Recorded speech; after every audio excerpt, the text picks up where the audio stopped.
یہ سب کچھ سوچنا ہوگا ہمارے سیاسی مذہبی رہنماؤں کو، اور خاص طور سے میں بات کروں گا ان لوگوں کی جو ملک وطن پاکستان کے اندر مذہبی سیاست کر رہے ہیں کہ خدارا کیا آپ نے یہ ملک اسی لیے بنایا تھا؟ ہاں ایک بات میں آپ کو بتاتا چلوں، بڑی اہم بات ہے، بڑی ذمہ داری سے کہہ رہا ہوں، اور آپ کی توجہ چاہتا ہوں کہ آپ اپنی توجہ اس طرح مبذول کریں کہ مدینہ مسجد گرانے سے پہلے آپ نے دیکھا ہوگا کہ آرڈر جانے سے نکلنے سے پہلے آپ نے دیکھا ہوگا سعودی عرب کے اندر ایک بڑی جماعت، اسلامی جماعت جس کا تعلق، جس کا نام تبلیغی جماعت کہلاتا ہے، اس کے اوپر پابندی لگائی گئی ہے۔ آپ کو ناظرین میں اس کے سیاق و سباق کے حوالے سے کچھ تھوڑی سی آپ کو آگاہی دے دوں کہ اصل میں مسئلہ کیا ہے۔ آپ نے دیکھا ہوگا کہ دنیا بھر کے اندر جو صورتحال اس وقت چل رہی ہے، اور جہاں جہاں انقلاب برپا ہوئے ہیں، آپ کے پڑوس میں دیکھ لیجئے کہ افغانستان کے اندر اور یمن اور شام وغیرہ کے اندر، وہاں پر جو لوگ حکومتوں کو ٹف ٹائم دے رہے ہیں، یعنی یہود و نصارہ کے سامنے سیسا پلائی ہوئی دیوار بن کے کھڑے ہوئے ہیں، اور سعودی عرب کے اندر بھی وہ ایک جسے کہتے ہیں کہ ٹکر لینے والی صورت کے اندر ہے، وہ تبلیغی جماعت کے لوگ ہیں، لہذا تبلیغی جماعت پہ پابندی لگائی گئی ہے۔ اب آ جاتے ہیں، ہم بات کرتے ہیں، اور یہ مسجد کا بھی سلسلہ اسی جماعت سے ہے۔ اب ہم بات کرتے ہیں، چاہے وہ لال مسجد ہو، چاہے وہ دوسری مسجد ہو، ان میں وہی عناصر پیش رہے ہیں۔ اب ہم بات کرتے ہیں اہل سنت والجماعت کی۔ جب آتی ہے بات اہل سنت والجماعت کی، تو اہل سنت والجماعت کے لوگوں کو اپنے گریبان میں 1000 مرتبہ جھانکنا چاہیے۔ کیوں میں یہ بات کہہ رہا ہوں کہ اس وقت جو ملک کے اندر معاملات چل رہے ہیں، اس میں جو ایس ٹی ہے، اہل سنت والجماعت کی ایک نمائندہ تنظیم ہے سنی تحریک، وہ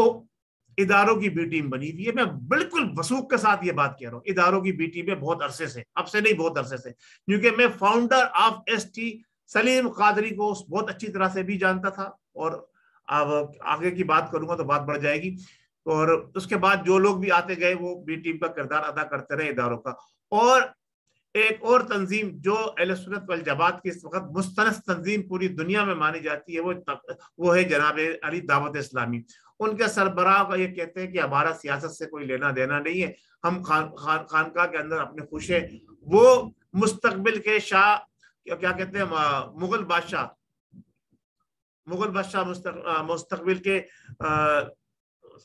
کا نام ذہن سے نکل گیا اس وقت، مستقبل کے جو آخری بادشاہ تھے، بہادر شاہ ظفر کا وہ کردار ادا کرتے نظر آ رہے ہیں۔ اب آئیے دوسری جماعتوں کے اوپر، جو اہل سنت والجماعت کی جماعتیں ہیں، جو مسلک اہل سنت والجماعت سے جن کا تعلق ہے، وہ سب جو ہے نا 54 51 52 میں بڑھ گئی ہیں، کیونکہ وہ 1 روپیہ اس وقت تک تھا جب قائد اہل سنت حیات تھے۔ قائد اہل سنت کے اس دنیا سے پردہ فرما جانے کے بعد، وہ ساری سیاسی جو جدوجہد کرنے والی اہل سنت والجماعت کی جماعتیں، چاہے وہ جماعت اہل سنت ہو، ختم نبوت ہو، جمعیت علماء پاکستان نورانی ہو، جمعیت علماء پاکستان ہو، یا خانقاہ سے تعلق رکھنے والے مظہر سعید کاظمی صاحب کے بھائی حامد سعید کاظمی ہو، یا دیگر لوگ ہو، وہ سب 1 روپیہ سے کٹ کر 51 52 54 سے بھی زیادہ میں تقسیم ہو گئے ہیں، اور کوئی اس کی اب حیثیت نہیں رہی ہے۔ تو لہٰذا وہ تو کوئی کردار پاکستان میں ادا نہیں کر سکتے، تو جو کردار ادا کر سکتے ہیں پاکستان میں، جو مقابلے پہ کھڑے ہو سکتے ہیں، وہ جمعیت علماء پاکستان ہے، اور جمعیت علماء اسلام ہے، یا پھر تبلیغی جماعت کے لوگ ہیں۔ لہٰذا ان کو ٹارگٹ کر کے یہ سلسلہ جناب علی ٹیسٹ کیا جا رہا ہے کہ پاکستان میں ابھی بھی کچھ رجسٹریشن باقی ہے کہ ہم پاکستان کو ایک سیکولر اسٹیٹ بنا دیں، یا پاکستان کو اسلامی جمہوریہ پاکستان رہنے دیں۔ یہ ہے سارا گیم، اور اس کو چیف جسٹس آف پاکستان کو اس میں استعمال کیا گیا ہے، اور اب ان کے بھی اوپر شک ہونے لگا، مجھے تو شک ہو گیا کہ ان کا تعلق بھی فرقہ قادیان سے ہے، جس طرح سے ان کا ہمارے اس وقت صدر پاکستان اور وزیر اعظم پاکستان کا ہمدردیاں اور ان کے جھکاؤ جو ہے فرقہ قادیان سے، اور چیف جسٹس اور ہمارے آرمی چیف کا بھی جھکاؤ جو ہے فرقہ قادیان کی طرف ہے۔ تو کہیں ایسا تو نہیں چیف جسٹس آف پاکستان کا بھی تعلق اسی جماعت سے ہو، انہی لوگوں سے ہو؟ تو یہ سب شب و خون جو ہے مسلمانوں پہ مارا جا رہا ہے۔ اگر مسلمانوں نے ابھی بھی ہوش کے قانون ناخون نہیں لیے، تو ایسا نہ ہو کہ داستان بھی نہ رہے، داستانوں میں یہ ملک بنانے والوں بنانے والے کی اولادیں جو ہیں وہ پہلے ہی روڈ پہ تو آ چکی ہیں، اب ان کے جسم سے کپڑے بھی اترنے شروع ہو گئے. اس کے بعد کیا انجام ہوگا وہی پھر جو ہے نا آپ کو دیکھنا ہوگا کہ ہمارے مسلمانوں کو دیکھنا ہوگا، پاکستان کے باسیوں کو دیکھنا ہوگا، اور جو عاشقان رسول صلی اللہ تعالیٰ علیہ وسلم ہے انہوں نے دیکھنا ہوگا کہ وہ کہاں کھڑے ہوئے ہیں، ان کا کیا اس وقت رول ہے اور کیا ان کا کردار ہے، کیا وہ پاکستان کے لیے کر رہے ہیں یا پاکستان کے لیے وہ کیا کر سکتے ہیں. انہوں نے خود سوچنا ہوگا. میں نے جو بات بتانی تھی وہ آپ کو بتا دی. اہم بات وہ یہی تھی کہ مدینہ مسجد جو ہے وہ قانونی طور پر صحیح جگہ پہ بنی ہے اور صحیح لوگوں نے، اور اس کی حیثیت جو ہے وہ غیر قانونی نہیں ہے. بہت شکریہ. السلام علیکم ورحمۃ اللہ وبرکاتہ. پاکستان زندہ باد.